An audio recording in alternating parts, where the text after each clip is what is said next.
Good afternoon. Essa é a aula número 2. Nós vamos tratar sobre grammatical terms, que são os termos gramaticais. Como é que se conhece os termos gramaticais, a função deles, qual a importância de se conhecer os termos gramaticais, em vista do fato de que nós vamos fazer uma análise profunda da língua inglesa, certo?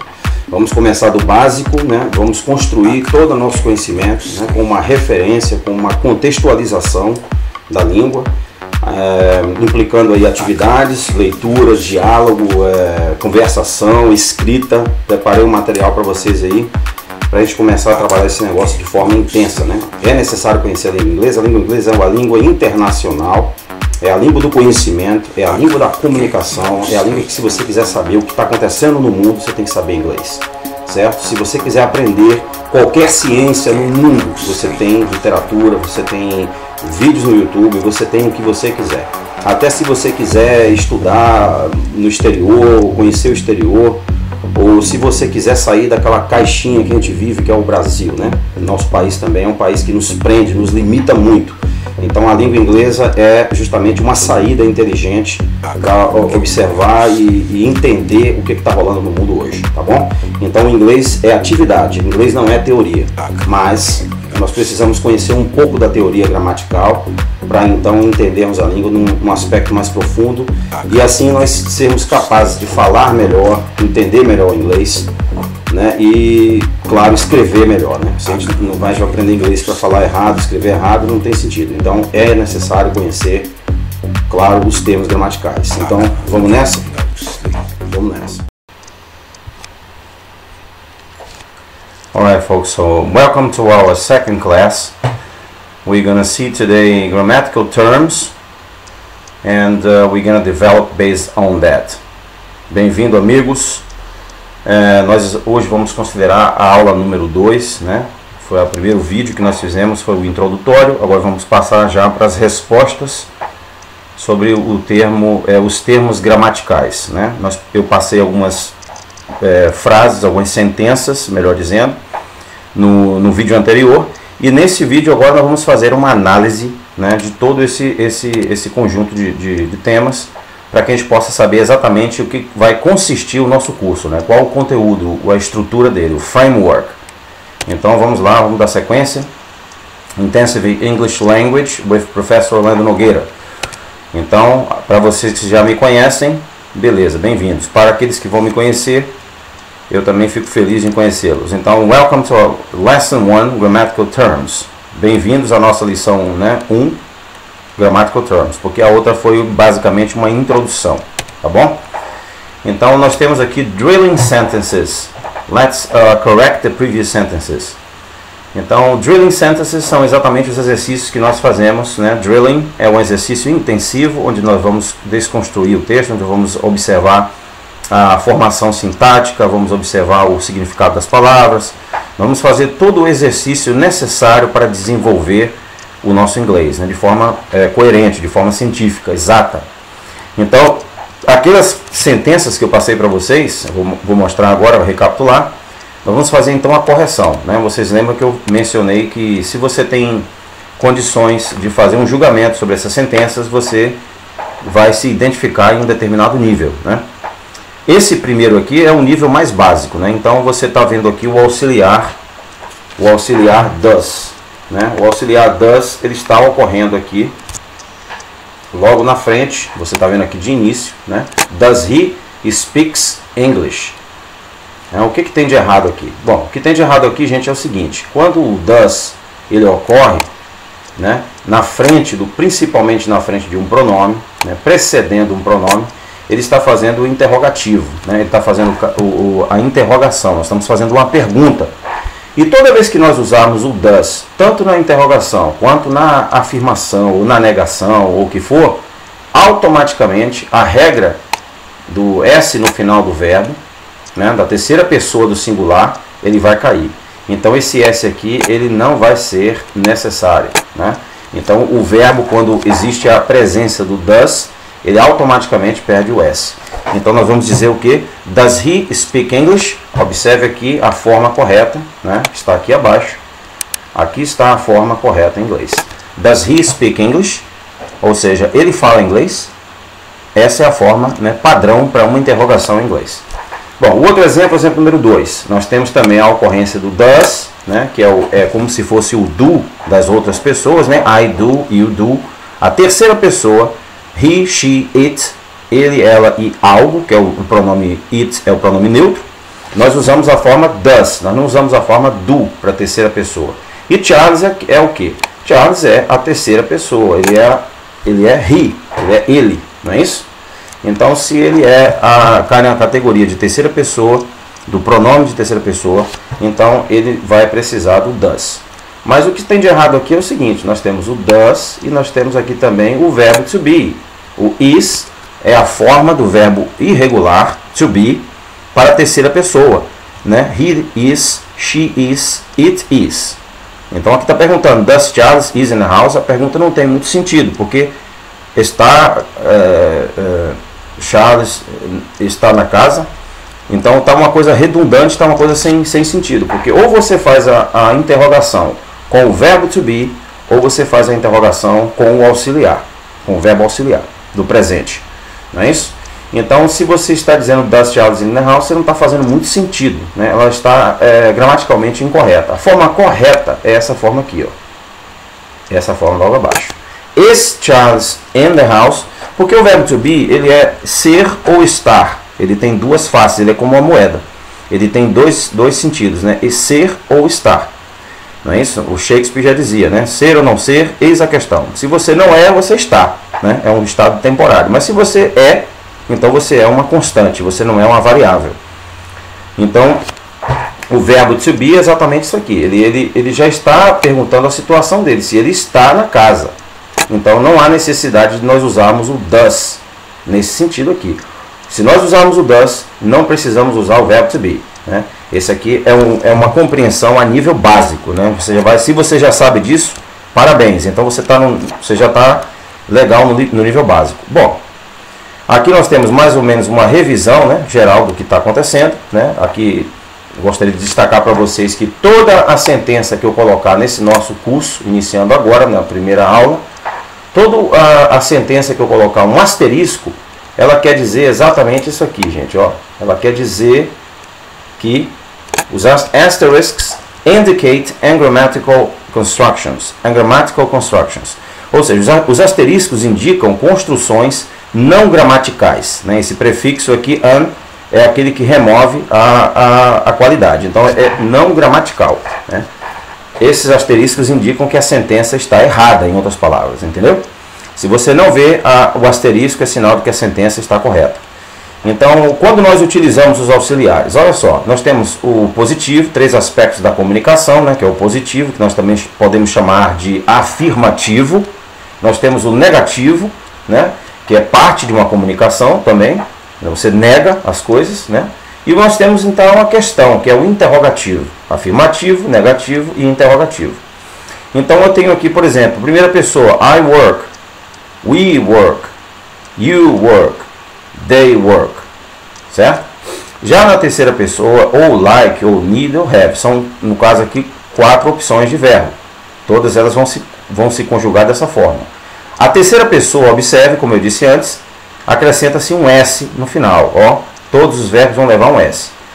Exceto no caso em que ocorre o does. Se o does ocorre, como você vê aqui, ó, na interrogação da terceira pessoa do singular, quando ocorre o does ou o doesn't, que é a negação, o verbo volta para o seu estado normal. Ó, have. Se eu dissesse isso aqui como uma afirmação, eu ia dizer she has. Mas como eu estou usando o does, vai ficar does she have. Entendeu? Então, quando entra o does, automaticamente sai o S do final do verbo, para a terceira pessoa do singular apenas. Os outros, as demais pessoas do verbo, não precisam desse artifício, certo? Então, isso aí, claro, nós vamos praticar bastante no futuro, então vamos avançar.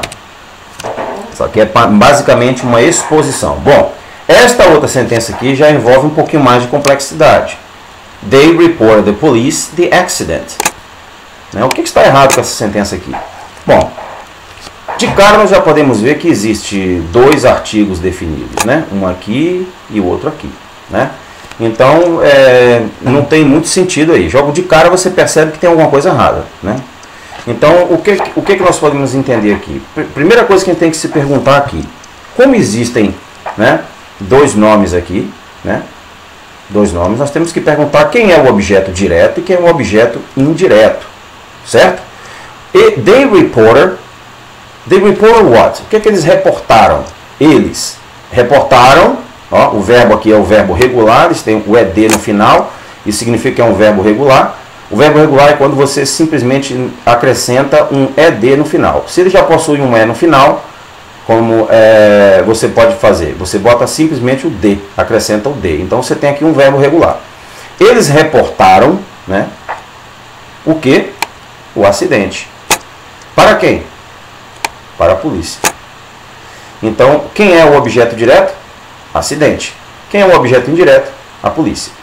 O objeto indireto é aquele que recebe a ação final, né? É aquele que, em prol do qual o objeto direto vai atingir, vai afetar, não é isso? O acidente aqui vai finalmente afetar a polícia, porque agora a polícia vai ter que investigar para descobrir o que aconteceu, né? São a autoridade responsável nesse sentido. Então, a forma correta dessa sentença não é essa primeira forma, que está errada, mas sim a segunda maneira, a segunda construção. They reported the accident to police, né?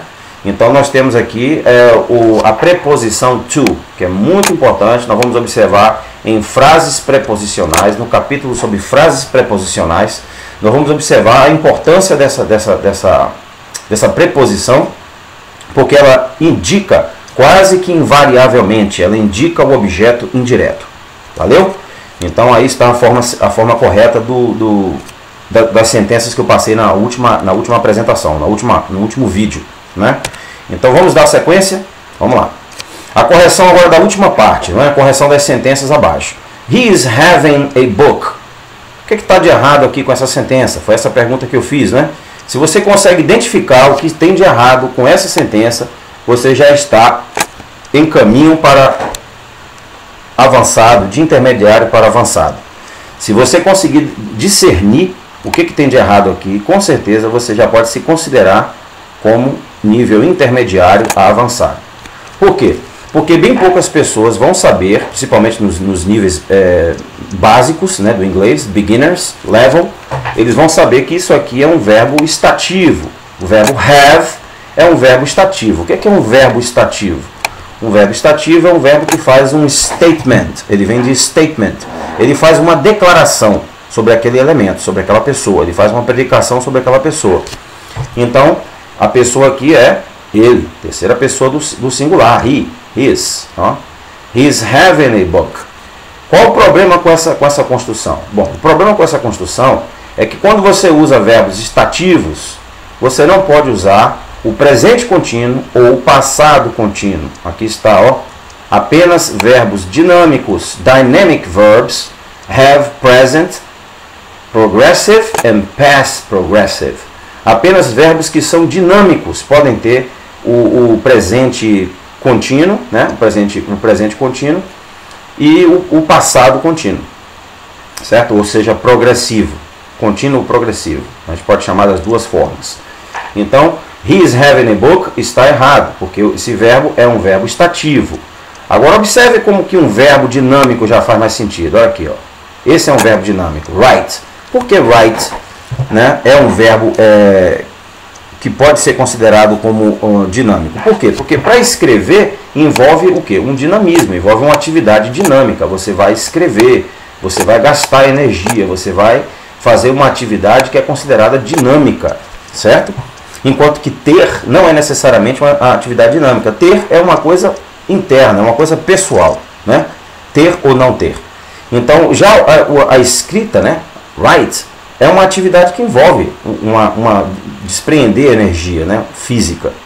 Então, você está fazendo uma atividade dinâmica. Então, no caso dos verbos dinâmicos, aí nós podemos realmente escrever o presente progressivo e o passado progressivo.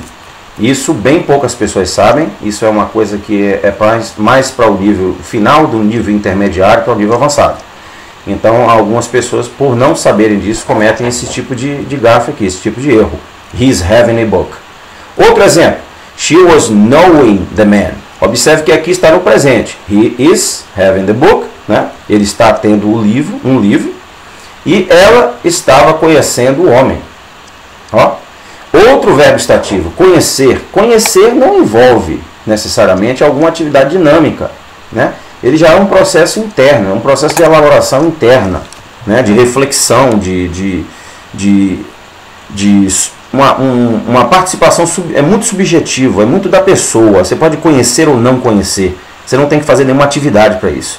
Claro que o conhecimento se adquire com trabalho, mas o conhecer em si, é isso que nós estamos discutindo aqui. O conhecer em si não é uma atividade dinâmica. Você conhece, acabou. Você não fez nenhum trabalho, você simplesmente sabe. Então, nós temos aqui o que? Um verbo, agora, estativo, outro verbo estativo.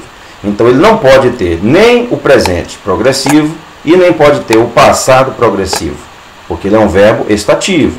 Lembrando, apenas verbos dinâmicos podem ter o presente progressivo e o passado progressivo. Vamos observar agora um verbo dinâmico. Por exemplo, greet. Assim como escrever writing, greet, to greet someone, é um verbo que envolve uma atividade dinâmica, porque greet significa apresentar-se ou ser apresentado a uma pessoa, cumprimentar uma pessoa. She is greeting the man. Ela está cumprimentando o homem. Então é um verbo que envolve uma atividade dinâmica, porque, por exemplo, você está sentado, você tem que se levantar, apertar a mão da pessoa, abraçá-lo, ou de acordo com a cultura, beijá-lo ou beijá-la e assim por diante, né? Cada cultura tem uma forma de introdução. Então, greeting é, com certeza, um verbo que envolve uma atividade dinâmica. Então, se ele envolve uma atividade dinâmica, ele vai ter o presente, sim, ele vai ter o presente progressivo, como está aqui, presente progressivo, e vai ter também a forma do passado progressivo, o que não é o caso do verbo estativo. O verbo estativo não pode ter essa construção do presente progressivo ou do passado progressivo, mas pode sim o verbo que é considerado dinâmico aqui. Ó. Esse é um verbo dinâmico, não é isso? She was greeting the man. Bom, nós vamos ver, claro, mais exemplos disso aí. Nós vamos estudar isso aí, escrutinar todos esses aspectos, como eu disse para vocês, através de diálogos, através de escrita, né? E através de leituras. Nós vamos conseguir explicar toda essa questão para nós mesmos, que é o chamado processo implícito, né? Você vai adquirir essa capacidade de implicitamente entender o que está acontecendo com a gramática do inglês, da língua inglesa. Mas você não vai poder chegar a essa reflexão implícita se você não tiver um processo explícito, que é o que eu estou fazendo. Esse processo que eu estou fazendo é considerado um processo explícito, porque eu estou explicitando, estou explicando o detalhe da gramática, que é o que muitos cursos, né, não valorizam mais, como a gente observou na teoria do Stephen Krashen. Né? Nós vamos falar mais sobre isso. Esse assunto ainda não está totalmente superado. Nós vamos falar mais sobre esse assunto, tá bom? Então, aqui nós temos o último exemplo, que é o exemplo 6. Né? If I would have seen her, I would have said hello. O que tem de errado com isso aqui? Bom, o erro está justamente aqui, minha gente. Olha, isso aqui é um condicional contrafatual. If é um condicional contrafatual. O que significa isso? Significa que se houvesse, se acontecesse, se fosse o caso, não foi o caso, né? If I would have seen her, ele não viu a pessoa, né? A tradução seria, se eu a tivesse visto, né? Eu teria cumprimentado. Mas esse would, ele não pega, ele não casa com o if, né? Nesse sentido aqui, por quê? Porque ele teria que ter a oportunidade de realmente vê-la ou não. Então eu tenho que usar o verbo no estado perfeito. Ó, eu tenho que usar o verbo nessa forma aqui, ó. If I had seen her, ó, se eu a tivesse visto. Então eu tenho que colocar o verbo no passado, tenho que colocar o verbo no estado perfeito para fazer sentido, porque senão não tem sentido. Como é que você vai colocar um condicional com um condicional contrafatual? A sentença vai ficar sem sentido. Ela não vai ter expressividade nenhuma, vai ficar confuso para outra pessoa, principalmente um nativo que fala inglês, entender o que você está querendo dizer. If I had seen her, se eu a tivesse de fato visto, ó, aí sim, agora vem o condicional. I would have said hello. Eu teria dito hello, eu teria dito olá, teria cumprimentado essa pessoa, né? A ela, no caso, porque aqui você tem o her, que é justamente o pronome objetivo, né, o pronome objeto, de she, dela, né? Ela aqui está se tornando o quê? O objeto. Né? Ela é o objeto da ação que eu estou perpetrando aqui, né? Eu sou aqui a primeira pessoa, tá vendo? Mas como o if ele está ocorrendo e ele é um condicional contrafatual, ou seja, contrafatual porque ele não é um fato. Você não viu, né? Se tivesse visto, significa que você não viu, né? Se eu tivesse nadado, significa que você não nadou. Então ele é contrafatual, então ele não pode ocorrer com outro condicional, porque não vai ter sentido. Ele vai ter que ocorrer com um verbo no estado perfeito, como had, tá bom? Então beleza, espero que vocês tenham entendido. Beleza aí, e qualquer coisa, o bom do vídeo é que você pode voltar e recapitular tudo de novo. Vamos dar sequência. Aqui eu vou mostrar para vocês agora, basicamente, uma explicação posterior àquilo que eu já disse a vocês, né? O que são os verbos estativos, o que são os verbos dinâmicos.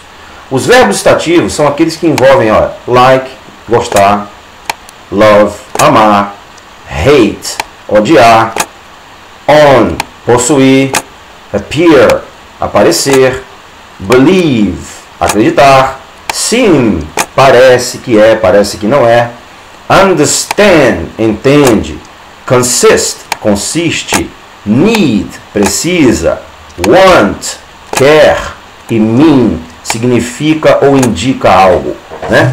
Você pergunta geralmente assim, what do you mean? O que é que você quer dizer? O que é que você significa com isso? O que é que você está querendo implicar com isso? Né? Então, você veja que esses verbos aqui são chamados de estativos, porque eles dizem algo que você pode possuir, ter como qualidade interna. Geralmente são qualidades internas. Ó. É uma coisa que você tem resolutamente como característica própria tua, acreditar ou não acreditar, entendeu? Já esses outros verbos que você vê aqui do lado, né? Esses aqui não, esses são verbos que envolvem dinamismo, ó, dynamic verbs, eles são dinâmicos. Então você tem jump, você tem run, talk, tudo isso aqui envolve uma atividade. Write, read, tá vendo? Jump significa saltar, pular. Run, correr. Talk, conversar. Write, escrever. Read, ler. See, também envolve ver, né? Algo. Watch, call, hit. Watch significa assistir, call significa chamar. Né? Hit é atingir algo ou uma pessoa, né? Play, jogar, brincar, swim, nadar, look. Tudo isso aqui envolve atividade. Existem aqui uns que são um pouco mais fracos nessa questão de dinamismo, que é o see, né? E o look. Mas mesmo assim, dependendo do contexto, da forma que se constrói a sentença, né? Nós vamos aprender que existem várias formas de construir, né, uma sentença. Não é isso? E dependendo da forma, eles podem se tornar um pouco elusivos. Então eles podem se tornar bem característicos de um verbo estativo. Mas no geral, a regra gramatical inglesa, né, ela diz que estes verbos aqui, eles são dinâmicos. Então eles podem ter o presente progressivo e podem ter também o passado progressivo. I was jumping, he is jumping, e assim por diante, porque é uma atividade. Já esses outros aqui, que são verbos estativos, estão declarando algo, você tem que usar o verbo no estado perfeito, né? I like her, I hate her. Ó, você acrescenta o D aqui no final, que ele já tem o E, você botou ele no passado. Então você conjugou ele no passado, porque ele é um estativo. Ele está declarando algo de qualidade, algo inerente a você. Já esse aqui não. Ele é algo externo, ele envolve uma atividade dinâmica, tá bom? Física. Então vamos lá. Bom, importantes notas, né? Uma nota importante sobre o passado contínuo. Alguns verbos não são tipicamente usados, ó, no tempo contínuo, né? Observe aqui, usado, verbo regular, ó, é D no final, tá vendo?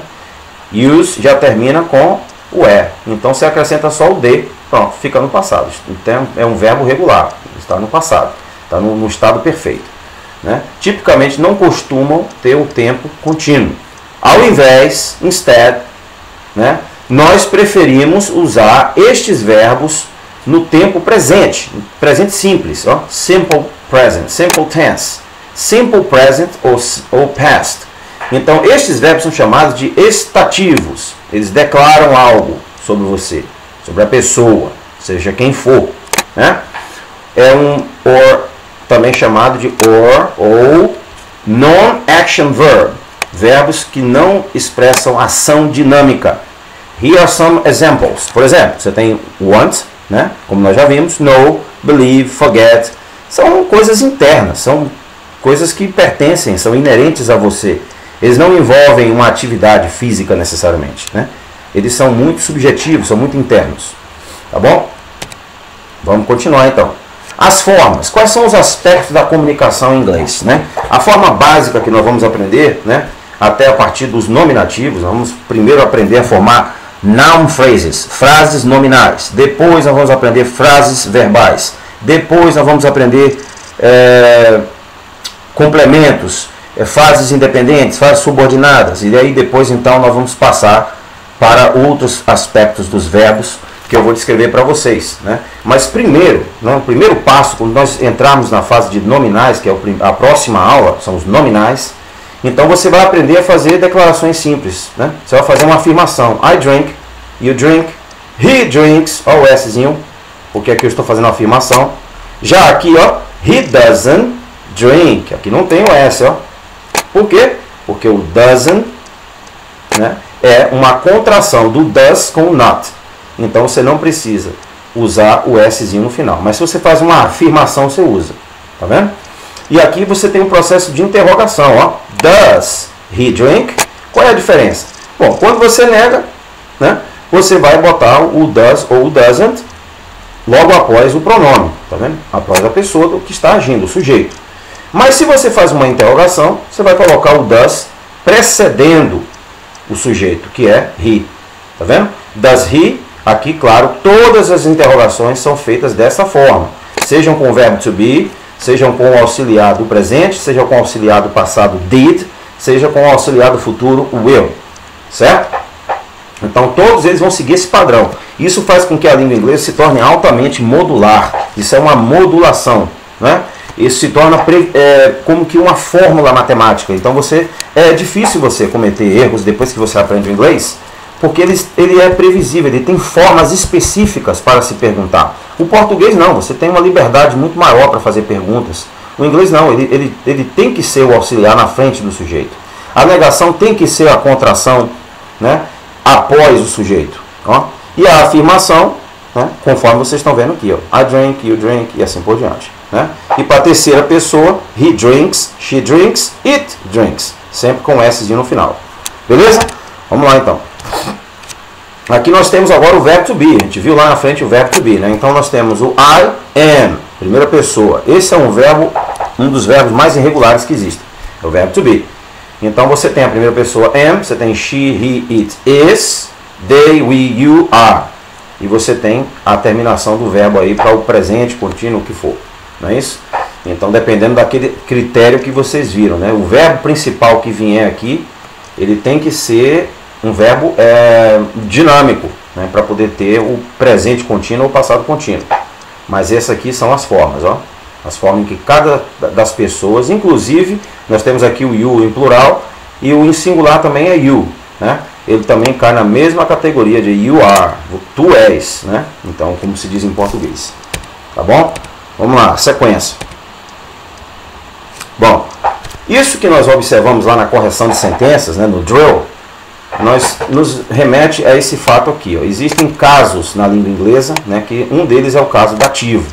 Existe o caso nominativo, que nós vamos ver lá na aula de nominais. Existe o caso genitivo, que é a possessão, né, possuir algo. Né? E existe o caso dativo, né, e existe o caso acusativo, que é o objeto direto. O dativo é o que? O objeto indireto. Então nós vamos aprender a usar a terminologia do inglês, gente. Não é só ficar dizendo, aquele ali, aquele lá. Não. Nós vamos aprender a usar de forma científica, de forma gramatical, a terminologia da língua inglesa. O que ele é? Indirect object. Né? O que ele é? Dative. Ou, em português, dativo. Ele é o objeto indireto. Naquela sentença que nós vimos lá atrás, quem era o objeto indireto? Quem era o objeto indireto? Vamos ver lá novamente? Ponto. Está aqui. O objeto indireto é quem? A polícia. Aqui. A polícia. Desculpa aí. A polícia. Objeto indireto. O objeto indireto é aquele que recebe a ação final. né? É aquele em prol de quem foi feito o repórter, ou em prol de quem foi dado um presente. Você comprou algo para dar para quem? Esse algo é objeto direto. O objeto indireto é a pessoa que finalmente vai ser o receptor disso aí. Então, esse aqui chama-se o caso dativo, que é o que nós estamos observando aqui agora. Caso dativo, certo? Eu vou deixar tudo marcadinho aí para que vocês possam observar de forma clara, não ficar nenhuma dúvida. Então esse é o caso dativo, né? Nas línguas que tem declinações, né? Caso que designa a atribuição, a destinação e assim por diante, direito dado também nomeado pelo juiz ou por testamento. Isso aqui é uma definição semântica no dicionário, né? Então você tem aqui o caso dativo, que é o objeto indireto. E é necessário reconhecer objeto direto, objeto direto e indireto, para que você possa ter uma análise inteligente de qualquer sentença. Desde a sentença mais simples, que é a nominal, né, a frase nominal, você já vai aprender a identificar exatamente quando ocorre essa diferenciação de objeto direto e indireto. Porque isso vai tornar o teu inglês mais inteligente, mais exato, né, mais interessante. Tá bom? Vamos lá. Sequência. Então, essa basicamente são os termos gramaticais, né? Entre outros termos gramaticais, que também nós iremos saber na frente, eu sempre vou colocar um desafiozinho no final de cada aula, a partir da próxima aula. Eu vou colocar sentenças que nós estudamos, né? E vocês vão ter o trabalho de reconhecer onde é que está o erro. Então, o que são, por exemplo, phrases em inglês? O que são noun phrases? O que são pronominal modifiers? O que são verb phrases? Auxiliary verbs? Transitive and intransitive verbs. Ergative verb. O que é um verbo ergativo? Ó, tudo isso nós vamos saber. Stative versus dynamic verbs. Esse a gente já olhou aqui mais ou menos, a introdução. Verbos estativos versus verbos dinâmicos. Phrasal and prepositional verbs. Verbos preposicionais e frasais. E clauses, cláusulas. O que são uma cláusula? O que é uma cláusula independente? O que é uma cláusula subordinada? Tudo isso nós vamos aprender em inglês, tudo isso nós vamos exercitar. E na partir da primeira lição, que são os nominais, nós vamos aprender já a usar um recurso da Cambridge, que é um site que eu vou passar para vocês, que vai incluir nesse curso aqui, né, juntamente com outro site que vai fazer a leitura para a gente, com os áudios e com os textos para a gente ler, né, com o inglês britânico. Eu vou dar preferência ao inglês britânico, embora a gente vai estudar também a pronúncia americana, claro. Eu vivi 25 anos nos Estados Unidos, então eu tenho que considerar também os dois, eu tenho que ter respeito pelos dois, né? Porque os Estados Unidos é uma colônia inglesa, então a gente tem que ter a consideração pelos dois ingleses, que são os mais, né, conhecidos no mundo. Então nós vamos passar agora para delinear quais são exatamente, né, os grammatical terms. São esses aqui, esses elementos aqui são os grammatical terms. Você tem o noun, que é o substantivo em português, né, o nome. Verb, que são os verbos. Adverbs, advérbios. Adjective, adjetivos. Preposition, praticamente estão auto-esclarecidos, né? Conjunctions, conjunções. Nominal, que é o numeral. E o pronoun, que é o pronome. Então, isso aqui tudo, gente, ó, forma, né, o bojo, a estrutura da gramática inglesa, né, assim como também da gramática portuguesa. Então, ao revermos todos esses aspectos aqui em inglês, nós vamos automaticamente acabar revendo também em português. Então, serve até de ajuda, certo? Para a gente corrigir ou para a gente ver a diferença que existe basicamente entre o inglês e o português. Não é isso? Então, nós vamos observar tudo isso aqui a partir do curso inteiro. O curso terá 26 vídeos, né? Possivelmente mais um ou dois vídeos entre os principais, onde eu vou passar exercícios, né, e atividades baseados naqueles 3 metodologias que eu mostrei para vocês na primeira introdução, que nós vamos revisar aqui de novo, que é o Communicative Language Teaching, que é o ensino da língua comunicativa, que é o diálogo, você se virar, né, para produzir o output, para você colocar para fora o que você conhece, o que você consegue processar da língua, e o input, que é aquilo que eu vou passar para vocês, que é aquilo que eu vou transmitir para vocês. Então, é esses dois processos que vão gerar um conhecimento sólido da língua. E aí nós vamos saber também sobre o Grammar in Context, que é a gramática em contexto. Nós vamos saber o contexto da gramática, né? Nós vamos saber a formação sintática, semântica e a morfologia, nós vamos saber tudo isso aí. Nós vamos estudar tudo, porque é necessário estudar isso aí tudo se você quer de fato escrever inglês de forma correta ou falar inglês de forma correta, né? Existem muitas pessoas que estão falando inglês incorreto e nem se apercebem disso, né? Então é necessário fazer uma correção, é necessário corrigir. E é possível, como nós vamos ver, não é um trabalho impossível, tá bom? Então aqui nós temos o Text-Based Syllables. Nós vamos basicamente fazer o quê? Nós vamos construir o contexto de um texto, né? Nós vamos ter um texto que nós vamos analisar, certo? Então nós vamos fazer agora o quê? A construção do contexto, ó. Depois nós vamos modelar e desconstruir o texto, né? Nós vamos escrutinar esse texto, os seus elementos mais básicos, né? O que são pronomes, o que são verbos ergativos, o que é um verbo modal, o que esse verbo modal está indicando. Então nós vamos conhecer o texto de forma precisa, de forma minuciosa. Isso é o que enriquece o inglês, gente. Não basta só ler um texto e passar para o próximo, ir para o próximo, você não entendeu o que você leu. É necessário sim aproveitar ao máximo um extrato pequeno de texto e fazer esse processo que nós vamos fazer aqui, ó. É um ciclo de atividades. Finalmente, vamos aqui, ó, Joint Construction of the Text. Vamos fazer uma construção conjunta do texto, juntos, não é isso? Vamos fazer também uma construção independente do texto. Isso aqui vai ficar a par do aluno, fazer isso aqui, para a gente então fazer uma comparação, certo? E aí então finalmente nós vamos linkar os textos relacionados, certo? Vamos fazer uma construção independente, depois vamos relacionar eles, e aí finalmente nós temos o objetivo que iniciamos aqui, que é construir o contexto para o texto, certo?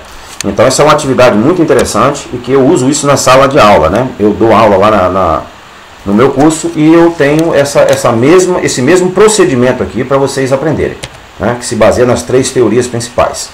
Então nós vamos com isso, né? Vamos analisar no texto adjetivos, antônimos, sinônimos, homônimos, cláusulas, conjunções, sentenças e diagramas, né? Diagramadas. Etimologia, isso aqui é uma coisa importantíssima que já se perdeu. Isso aqui vai entrar na área de semântica, de significado histórico da língua, o etmos da palavra, né, a origem dele. Você não pode saber o que uma palavra significa se você não sabe a origem dessa palavra. Por exemplo, vou dar um exemplo para vocês. Aqui nós temos no Brasil, o Brasil é um país laico. A maioria das pessoas não sabe realmente de onde vem essa palavra, de que língua vem essa palavra laico, né? E o que ela significava historicamente, né? Quando você é um linguista, quando você faz um trabalho mais profissional sobre línguas, você vai fazer o quê? Você vai buscar o etmo da palavra, a origem dela, como ela é usada lá no passado. Essa é uma palavra, né, laicos, né, que vem do grego e que significa uma pessoa despossuída, uma pessoa que não tem propriedade, não tem terra, ou basicamente um escravo. Então, hoje nós já temos uma acepção dessa língua que foi modernizada, mas que perdeu o sentido etimológico. Então, é necessário sim conhecermos a herança, né? A herança daquela palavra, para nós sabermos exatamente o que ela significa na fonte, certo? Não o que foi atribuído posteriormente. Então, etimologia.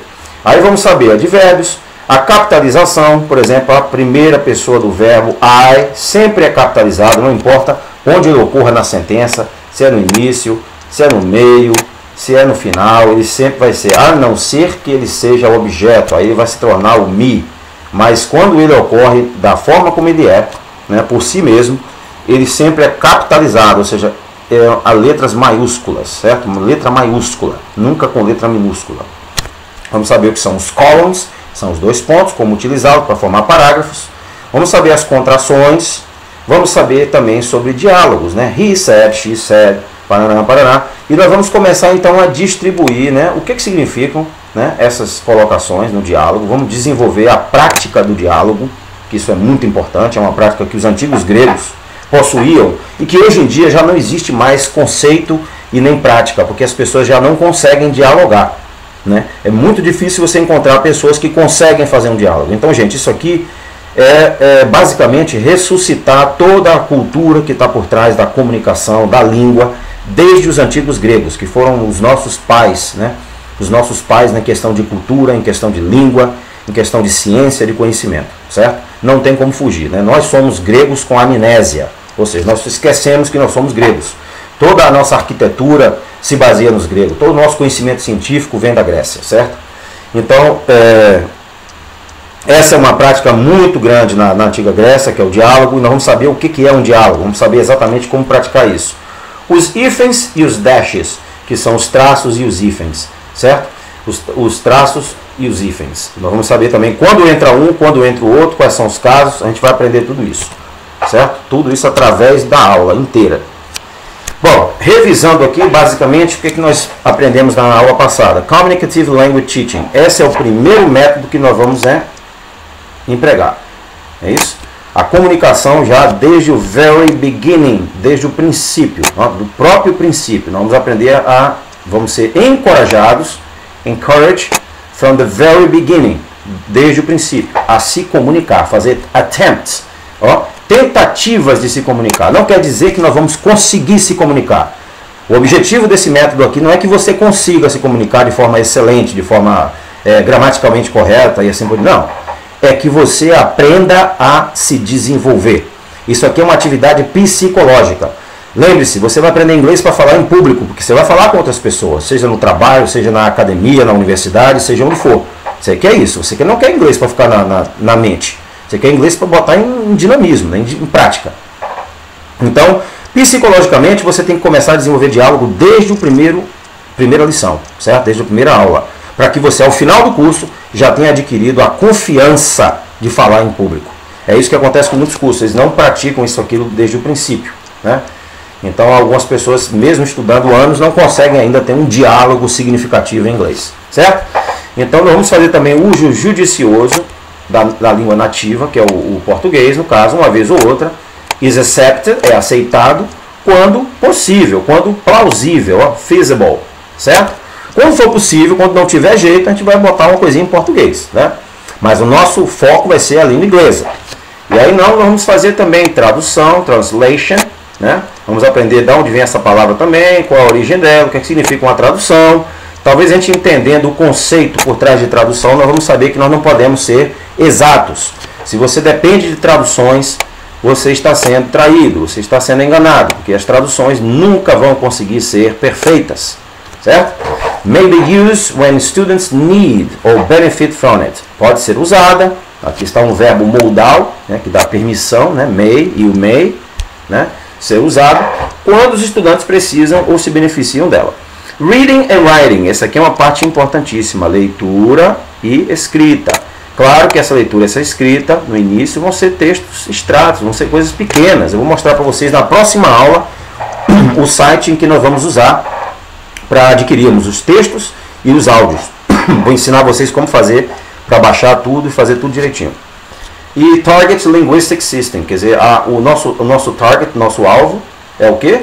É o sistema linguístico da inglês, não é isso? Da língua inglesa, do inglês. Então o nosso alvo não é o português, nosso alvo é o inglês. Então eu já vou começar a falar inglês com vocês livremente, claro, em cada caso, né, em casos específicos. Nos casos em que eu vou falar exclusivamente inglês, eu vou colocar no vídeo a legenda, para que você possa entender. Mas que você se exponha ao inglês o máximo possível.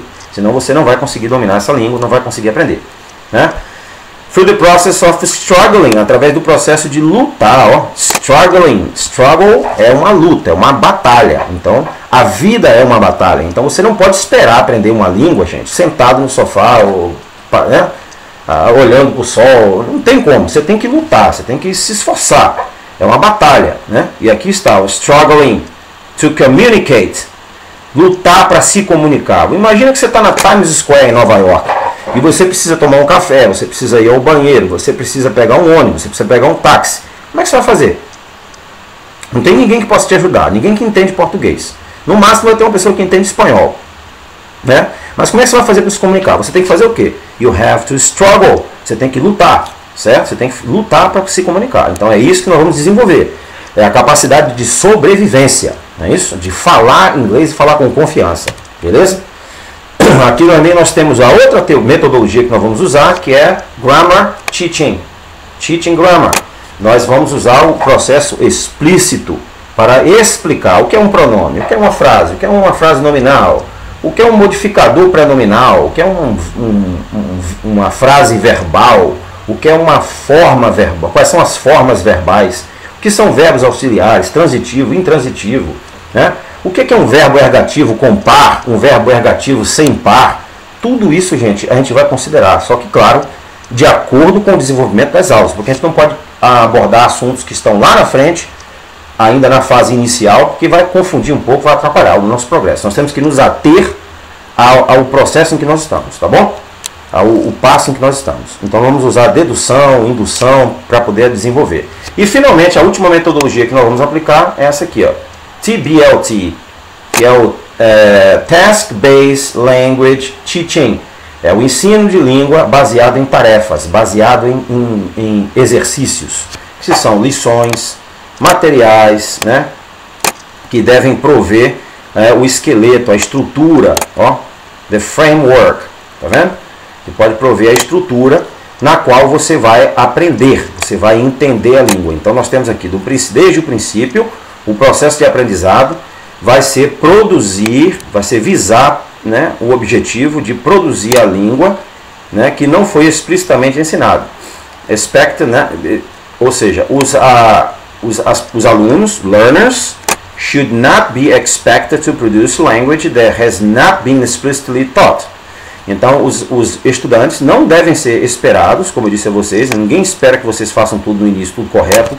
Se vocês soubessem de tudo, vocês não estariam estudando inglês, claro, né? Então vocês vão errar, mas é justamente no erro que vocês conseguirão aprender, certo? Vocês não são esperados produzir uma língua que não for explicitamente ensinado. O que é explicitamente ensinado, gente? É o que você explicita, o que você explica, que é o que? A gramática. Você não pode aprender inglês sem estudar a gramática, porque você vai fazer tudo errado, né? Vai escrever e vai falar errado e vai ser uma tristeza. Então, English Nouns é a nossa próxima aula. Is our next class, next lesson. E nessa aqui sim, nós vamos começar a estudar a língua inglesa com base nos substantivos, né? Vamos formar frases nominais, né? Vamos aprender a primeira formação de frases, que é com os nomes, né? Com os substantivos, e saber exatamente o número, o plural dos nomes, como funciona em inglês, certo? E vamos fazer transformação com textos, né? Fazendo afirmação, negação e interrogação, para poder praticar bem os três aspectos da comunicação, passando para o passado, passando para o futuro, como é que faz, como é que não faz, usando os auxiliares. Inicialmente nós vamos usar os auxiliares, certo? Que é o do, did, will, né? Don't, didn't, né? Doesn't, does e will and want, que é a negação do will, que é o futuro, né? Want, I won't have it. Eu não terei, certo? Aqui nós temos então uma demonstração básica do que vocês vão passar. Nós temos aqui os nominativos que descrevem pessoas, lugares, coisas, ideias, tá vendo? Nós temos eles divididos em comuns, próprios, coletivos e concretos, né? Que são aqueles que você come, você bebe, né? Concretos. Nós vamos ter os compostos, que tem dois nomes juntos. E nós vamos ter o gerúndio. Interessante que no gerúndio tem uma particularidade na língua inglesa. O gerúndio não é necessariamente o presente contínuo, né? Não é necessariamente presente contínuo. Ele pode ser presente contínuo e não ser gerúndio. Em inglês, o gerúndio é quando o presente contínuo se torna sujeito. Por exemplo, voting is a necessary step in order to hold elections. Então, votar é um passo necessário para se obter eleições. Então, votar, voting, está no presente contínuo. Mas por que ele é chamado de gerúndio? Porque ele é o sujeito dessa sentença, gente.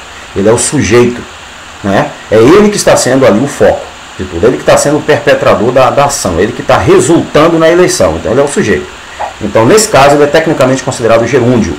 Fora isso aí ele é considerado como presente progressivo, como nós vimos lá no passado, né? Então outra coisa interessante que vocês vão ter que desenvolver learn to lead effective communication.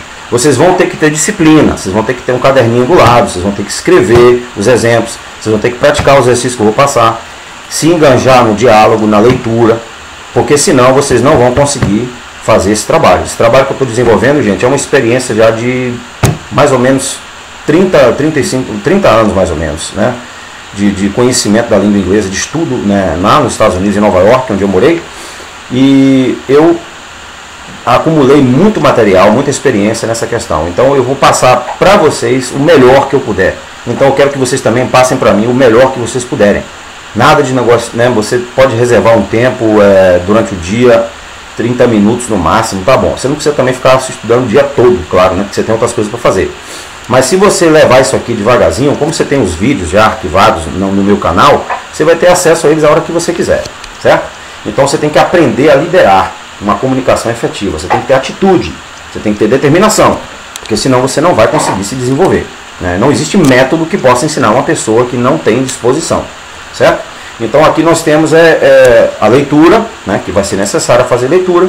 Nós vamos ter a comunicação, que vai ser importantíssima, né, aprendermos a falar as nossas ideias, a transmitir os nossos pensamentos, a fazer críticas, a fazer afirmações, a fazer negações e assim por diante, né? E vamos usar também bastante a música, né? Vamos usar a música com lyrics, que são as letras, para que a gente possa se desenvolver. Tudo dentro de um contexto organizado, que eu vou passar para vocês, certo? Então, isso tudo vai formar o ciclo total de atividades que nós vamos ter. Nós vamos ter que ter um controle, né, sobre a nossa atividade para que a gente possa se desenvolver. Eu espero que vocês se inspirem nessa ideia, inspirem na ideia, tenham uma ideia inspiradora, né, se inspirem nessa ideia e passem realmente a participar desse curso. Vai ser um prazer para mim. E I'll see you all next time. Next lesson is nouns and noun phrases. Tá vendo? Nomes e frases nominais. É a próxima lição, tá bom? Intensive English Language with Professor Orlando Nogueira. See you all. Bye bye.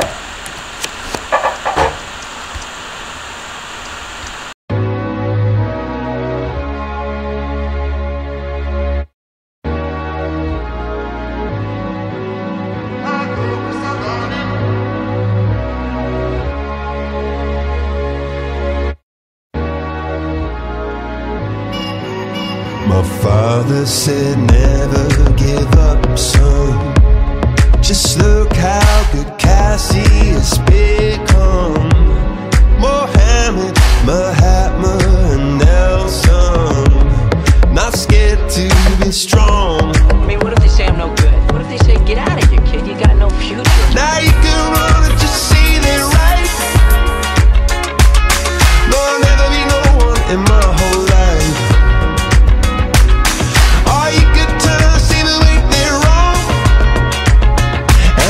To keep on dancing all life long.